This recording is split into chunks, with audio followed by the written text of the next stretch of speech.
What's up and welcome to my guitar channel. Today we're going to be looking at some compositional techniques used in Damaged Beyond Repair by Children of Bodom. Provided a tab of what I've worked out from the song below if you want to learn the entire song.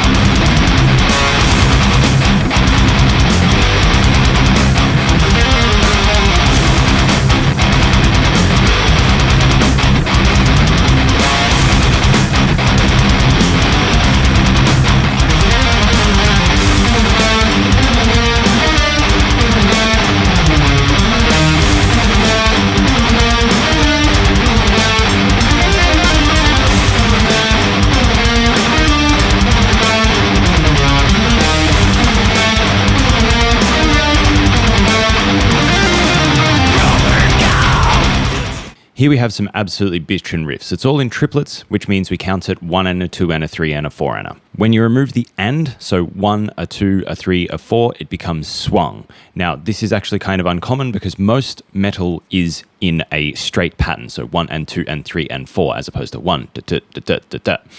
Now, someone who uses swung patterns quite a lot is Marilyn Manson, and even though he's a disgusting person, I can't get past the fact that I actually really enjoy his music. So if you want to hear swung metal, go and listen to Marilyn Manson, but there are plenty of examples, but most people go for the straight thing. When you're writing your own riffs, I do highly recommend just trying out a swung riff because it puts you into a different space. You first have to think, what is a swung riff? And then how am I going to play it? How am I going to make it musical? How am I going to make it sound cool? The easiest way to do this is set a metronome and then you just play triplets over that. So, and then take out some of the ands and all of a sudden you're going to get a swung feel. But you need to be a little bit more creative than just playing that pattern. Unless that's what you're going for, it doesn't matter, but change it up.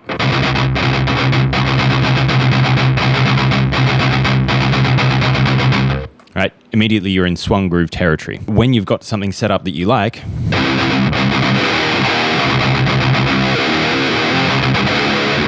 you start playing around with different chord hits and then all of a sudden you got yourself a unique riff that sounds cool, but you based it off this swung idea that they're using in Damaged Beyond Repair. Then we change up the key.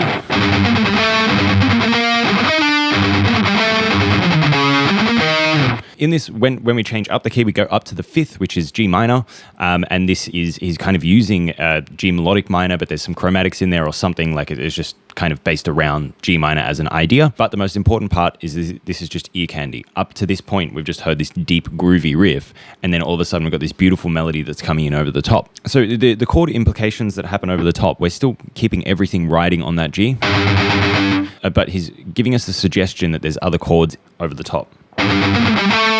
That's just the G. That becomes B flat, and then becomes the D. So the next set of implications is, of course, the A, the C sharp, and then the D sharp. And then we repeat. And then the final one, that is just the G and then the B.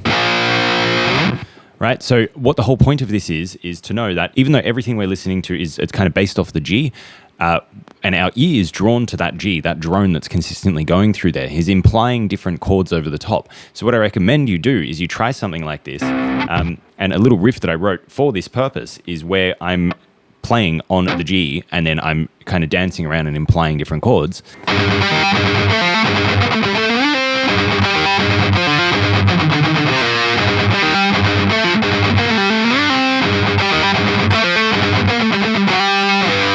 See, what I've done there essentially is I'm implying these different chords that are going past. So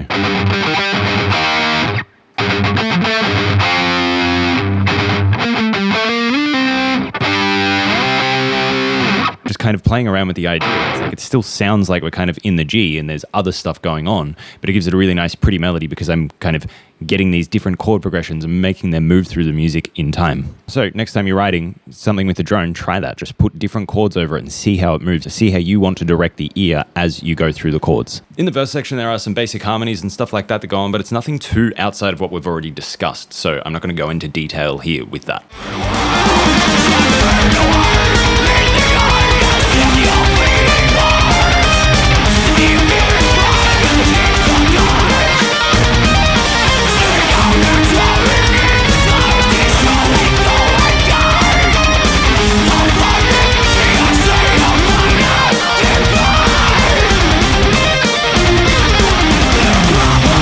So essentially this first chord, A flat minor, C minor, A flat minor, then to G minor, right, which is the fifth of C minor.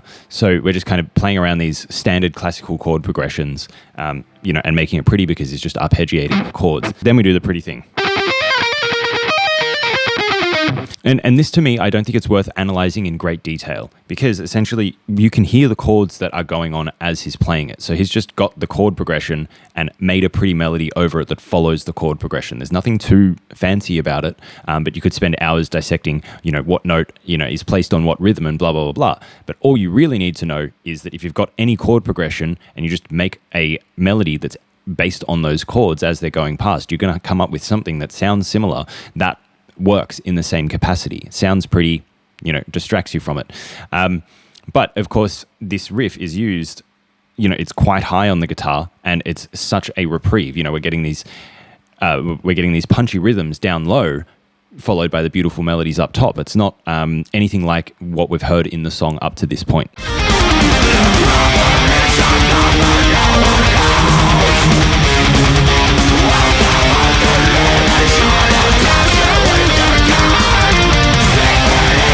And then we push to the chorus, which is essentially just a chord progression. There's, one guitar is doing one thing more basic and the other guitar is doing something a bit more fancy, but it's like they're just playing around the chords that we've heard so far.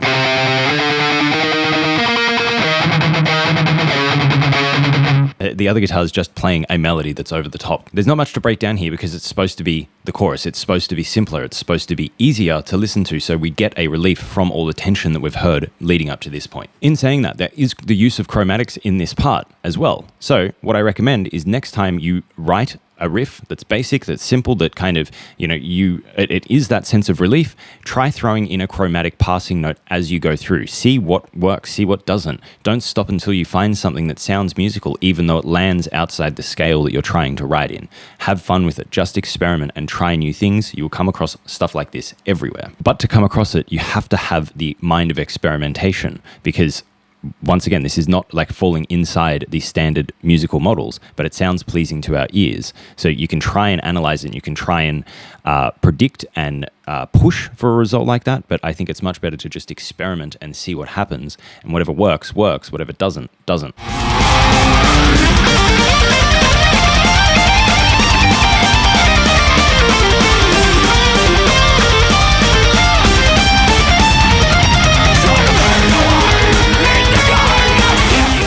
In terms of what's happening in this solo, it's pretty much just following G minor up until the last few chords where, you guessed it, he just follows the chords. He's just following the chords as they come past. It's really nothing that I would even advise getting into the weeds about because, once again, the whole point of this video is to give you a couple of basic ideas where you can then let your creativity fly when you experiment with this stuff. If we start breaking down what specific note is being used and where and why, we start losing the practicality of this lesson. Because how do you apply this note on this rhythm over this chord makes that sound that Children of Bodom used, as opposed to here's a concept that I can now compose with, so I'm going to try and write a song with the aim of implying chords over a drone note, or taking a basic boring rhythm and taking out random notes until you get a cool and unique rhythm that you haven't heard before. And that's pretty much the whole point of this video, is don't lose the forest from the trees, because you can. Make mistakes, try new things, do what you can to make it interesting for you, but make sure that you're expanding. You're trying to learn more as you write each new song. If you like this video, please give me a like, please give me a subscribe and or a share. That really helps me out. If you want to warm up your picking before you attempt to learn this song, click this video somewhere around here. Bye.